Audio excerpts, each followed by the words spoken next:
World order کس چیز کا نام ہے؟ ورلڈ آرڈر ان احکامات کا مجموعہ ہوتا ہے جو طاقتور حکمران، طاقتور حکومتیں بھی نہیں، حکومتیں طے کرتی ہیں، اور وہ ایک چیز دے دیتی ہیں کہ تم اس پہ بحث کرو، کچھ کر لو، اب ہماری طرف سے یہ حتمی آرڈر ہے کہ یہ چیز ہونی چاہیے، اس کے علاوہ کوئی چیز نہیں چلے گی۔ امریکہ کا جو غلبہ ہے اور امریکنز جو ہر جگہ چھائے ہوئے ہیں، اس کی بنیاد ان کی طاقت ہے،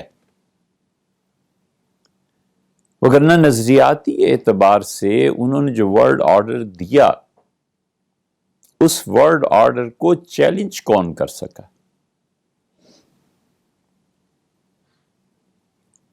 انہوں نے بہت سوچ سمجھ کے 2 صدیوں سے زیادہ کا منصوبہ بنایا ہے۔ یہ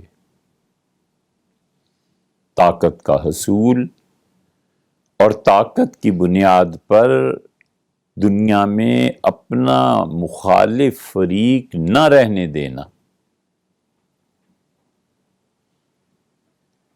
پہلے دنیا میں پولز تھے نا، کچھ مسلمان ممالک رشیا کے ساتھ تھے، کچھ امریکہ کے ساتھ تھے، کچھ نہ کچھ بیلنس، کوئی نہ کوئی چیز ہوتی رہتی تھی۔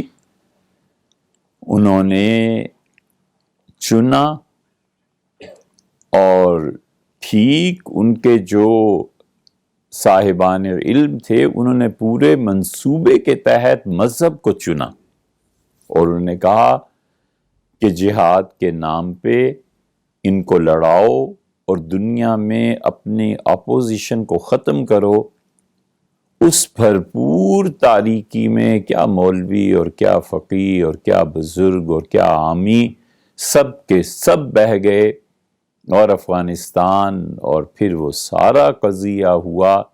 اتنی بڑی غلطی اس زمانے کی جو تاریخ ساز غلطی تھی، کوئی نہیں بچا۔ ایک ہمیں جو ملے تو یہ ANP والے تھے، ولی خان گروپ تھا، اور تاریخ شہادت دے گی کہ ان لوگوں نے مخالفت کی تھی۔ ان لوگوں نے کہا تھا کہ عالمی سطح کی چیزیں ہیں، مت اس میں پڑھو، ہمارا کوئی کردار اس میں نہیں ہے، ہم امریکہ کو اجازت نہیں دے سکتے کہ ان پالیسیز کو یا امپلیمنٹ کرے، اور یا برملا جو آدمی جگہ جگہ ہمارے سامنے اس کی مخالفت کرتے رہے، مولانا احمد سعید رائے پوری صاحب تھے۔ سعید رائے پوری صاحب جہاں جاتے تھے وہ ہمیشہ اس کی مخالفت کرتے تھے۔ ہم سے خود کئی مرتبہ انہوں نے بڑے طویل، ماشاءاللہ گفتگو ان کی بڑی طویل ہوتی تھی، وہ ہمیشہ سمجھاتے رہتے تھے کہ یہ روس کی تباہی دنیا کو اور تباہی کی طرف لے جائے گی، یا یہ لوگ تھے یا یہ لوگ تھے۔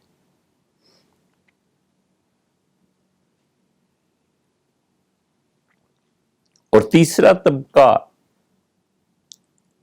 وہ سیکولر تھے، کیونکہ وہ تو رشیا ہی کا ایک گویا حصہ تھے، وہ لوگ اس کو کہتے تھے۔ لیکن امریکہ نے بہت سوچ سمجھ کے، اگر اس کیمپ کے ہوتے تو داد دیتے کہ کیسی تاریخی غلطی انہوں نے کروائی، اور سب کروانے کے بعد اینڈ آف ہسٹری ایسی کتابیں اور لٹریچر انہوں نے دنیا کو دیا کہ اب دنیا میں ایک ہی تہذیب پرورش پائے گی، اور وہ تہذیب امریکن۔ انہوں نے اپنے افکار کو پھیلایا، اور انہوں نے جدیدیت کا وہ نظام جو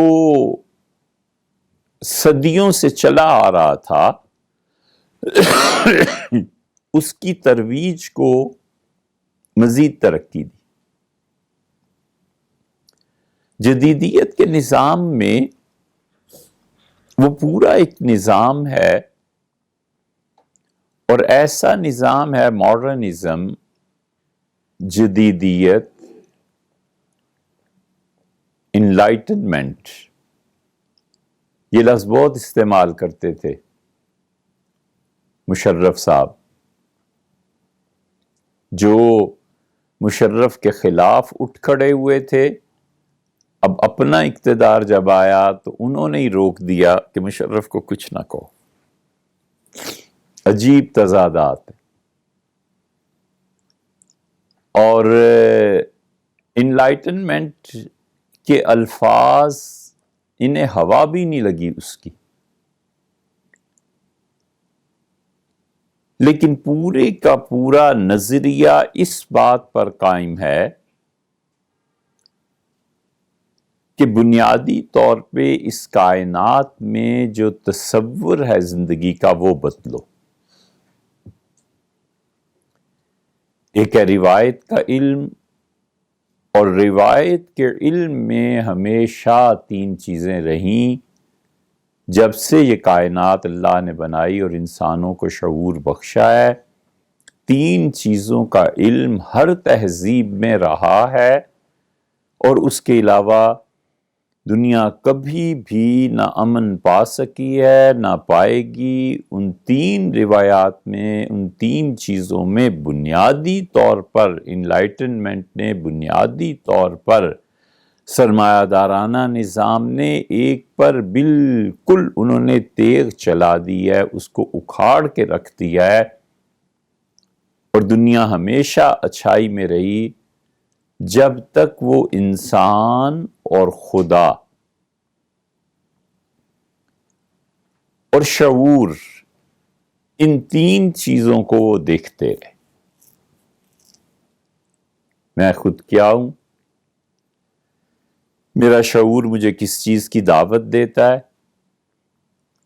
اور جو کچھ بھی اس شعور کے نظام کے تحت ہے اس کی اور اللہ کی نسبت کیا ہے۔ یہی وہ چیز ہے جو انسانوں کو کامیاب بھی کرتی ہے، یہی وہ چیز ہے جس کی صوفیہ بھی دعوت دیتے رہے اور نبوت بھی دعوت دیتی رہی۔ تم ایک ہیومن بینگ ہو، انسان ہو، پانی چاہیے، پیاس لگ رہی ہے، پینا ہے، بالکل ٹھیک ہے، پانی کا گلاس آ گیا۔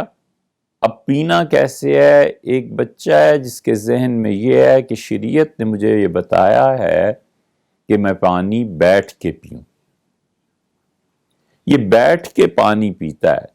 اور ایک بچہ ہے جس کو پیاس لگی ہے، پانی کا گلاس آیا، اور اس نے کوئی پرواہ نہیں کی کہ بیٹھا ہوں کہ کھڑا ہوں، لیٹا ہوں کہ سواری پہ ہوں، پانی پاک ہے کہ ناپاک ہے، بس پیاس بجھانی۔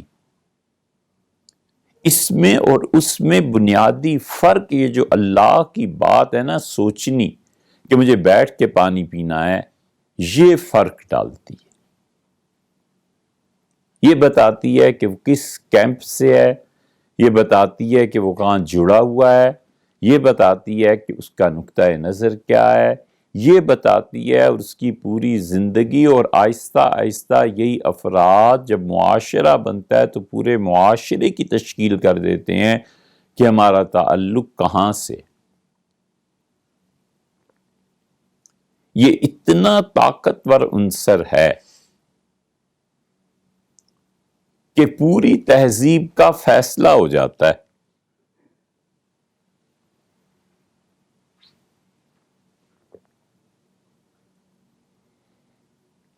ایک آدمی گاڑی کو غلط پارک کرتا ہے، دوسرا کھڑا ہوتا ہے اور کہتا ہے جناب اس سے ساری ٹریفک متاثر ہوگی، مہربانی کر کے اس گاڑی کو ادھر نہیں ادھر لے جائیے۔ ایک تیسرا آدمی آتا ہے، چوتھا آتا ہے،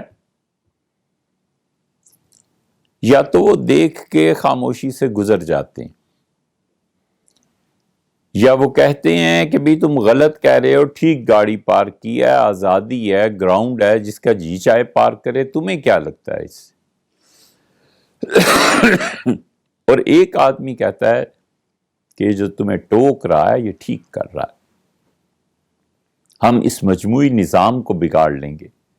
دیکھیں آپ کی ایک گاڑی کی وجہ سے ساری ٹریفک ڈسٹرب ہو جائے گی، 5 منٹ اگر مری روڈ پہ گاڑیاں بلاک ہو گئیں کسی بھی جگہ پہ تو شام تک یہ 5 منٹ قابو میں آنے کے نہیں. آپ خود احساس کیجیے. ہر کوئی اپنا اپنا حصہ ڈال رہا ہے کہ کس تہذیب کا وہ حصہ ہے اور کیا وہ کرنا چاہتا ہے. سچائی بولنے پہ، سچ پہ کسی انسان کو مار پڑ رہی ہے اور کوئی اس کا ساتھ دینے کو تیار نہیں ہے تو اس کا مطلب یہ ہے کہ اللہ ہی حافظ ہے، جہاں سچائی کو لوگ سن بھی نہ سکیں، برداشت بھی نہ کر سکیں. اور ایک معاشرہ ایسا ہے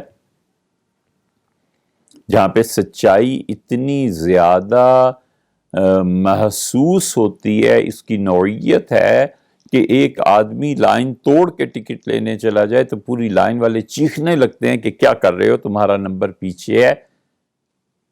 زمین آسمان کا فرق پڑ جاتا ہے تہذیب پہ.